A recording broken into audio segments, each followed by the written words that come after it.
Hi, good morning. ඔන්න අද මම ඔයාලට පොඩ්ඩක් වෙනස් විදිහක වීඩියෝ එකක් අරගෙන එන්නයි යන්නේ. අද දවසේ මගේ කොෆි කාට් එකේ මම කොහොමද වැඩ කරන්නේ කියලා තමයි මේ වීඩියෝ එකෙන් අරගෙන එන්නේ. අනිත් අය මේ විදිහට යාළගේ කාට් සෙටප් කරන ගමන් ඉන්නේ. මම ටිකක් කලින් ඇවිල්ලා මගේ වැඩ ඉවර කරගත්තා. මුලින්ම මම මගේ කොෆි එක හදාගත්තා. ඊළඟට මම අද කියවන්න අරගෙන ආපු පොත කියවන්න පටන් ගත්තා. අද හොඳ අවුව තියෙන දවසක්. ඉතින් මේ දවස්වල මම හැමිල්ටන් ලේක් එක ළඟ තමයි ඉන්නේ. මේ තියෙන්නේ මගේ පුංචි කොෆි කාට් එක.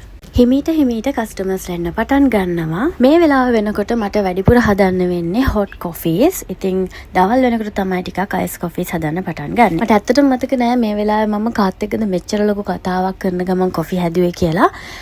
ගොඩක් වෙලාවට ඉතින් කස්ටමර්ස්ලා ආවම එයාලත් එක්ක කතා කරන ගමන් තමයි වැඩ කරන්නේ. සාමාන්‍යයෙන් ඕඩර්ස් එනකොට එක දිගටම ඕඩර්ස් එනවා. ඒ වෙලාවට ගොඩක් කාට් එක අප්ලිවෙල වෙලා හැඩි වෙලා යනවා. ආයෙම පොඩ්ඩක් වැඩ අඩු වෙනකොට මම කාට් එක ක්ලීන් කරලා මගේ සෙටප් එක ආයේ හදා ගන්නවා. මම ඔයාලට මේක කලිනුත් කියලා ඇති.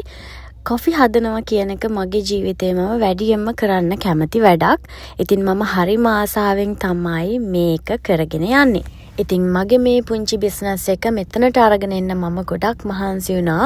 මේක පටන් ගන්න කාලේ ලොකු වෙලාවක් මේකට කැප කරලා තමයි මම මේක මෙතනට අරගෙන ආවේ. ඉතින් මේක කරගෙන යනකොටත් අලුත් දේවල් ඉගෙන ගන්න තියෙනවා. ඉතින් තවමත් දේවල් ඉගෙන ගන්න ගමන් තමයි මම මේක කරගෙන යන්නේ. අනාගතේ ඔයාටත් කරන්න ප්ලෑන් එකක්, ගෝල් එකක් තියෙනවා නම් ඒක සාර්ථක කරගන්න මහන්සි වෙන්න ඕනේ. හීන දකින්න එක විතරක් ප්‍රමාණවත් වෙන්නේ නැහැ. ඒ හීන සාර්ථක කරගන්න හොඳ කැපවීමක්, ඉවසීමක් සහ හොඳ උත්සාහයක් තියෙන්න ඕනේ. සමහර දවස් තියෙනවා කොච්චර අපි මහන්සි වෙලා ඒකට කැප වුණත් ඒකේ ලොකු ප්‍රතිඵලයක් අපිට හම්බෙන්නේ නැහැ. ඉතින් ඒ වගේ වෙලාවට නවතින්නේ නැතුව පොඩ ඉස්සරහට යන්න හොඳ ඉවසීමක් තියෙන්න ඕනේ. හැමෝටම සාර්ථකත්වය කියන එක රැයෙන් ලැබෙන්නේ නැහැ. එහෙම ලැබෙන අය ඉන්නවා, එහෙම ලැබෙන්නේ නැති අයත් ඉන්නවා. ඉතින් ඔයාටත් හීනයක් තියෙනවා නම් ඒක වෙනුවෙන් වැඩ කරන්න. ඒක එකපාරම එක රැයෙන් ලැබෙන්නේ නැති වුණත් උත්සාහයෙන් අපිට ඒක ලබා ගන්න පුළුවන් වෙනවා. මේ වෙලාව වෙනකොට අද මම ගොඩක් අයිස්ඩ් කොෆීස් හැදුවා.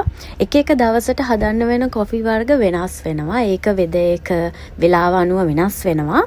හැබැයි ගොඩක් වෙලාවට සමහර දවස්වලට ෆ්ලැට් වයිට් ගොඩක් හදනවා. සමහර දවස්වලට මොකා ගොඩක් හදනවා. ඉතින් ඒක දවසින් දවසට වෙනස් වෙනවා. ඒ වගේම තමයි මිල්ක් වර්ගත් ගොඩක් වෙලාවට පාවිච්චි වෙන්නේ ෆ්‍රෙෂ් මිල්ක් සහ ට්‍රිම් මිල්ක්.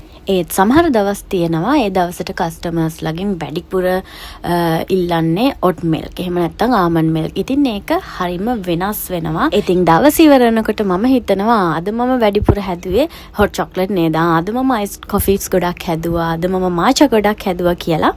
ඉතින් ඔයාලා කැමති කොෆි වර්ගය සහ අයිස් කොෆීස් තියෙනවා නම් වර්ග මොනවද කියලාත් මට කමෙන්ට් එකක් දාගෙන යන්න. මේ දවස්වල මම නම් වැඩිපුර කැමති අයිස් බෙරි මාචා එකට.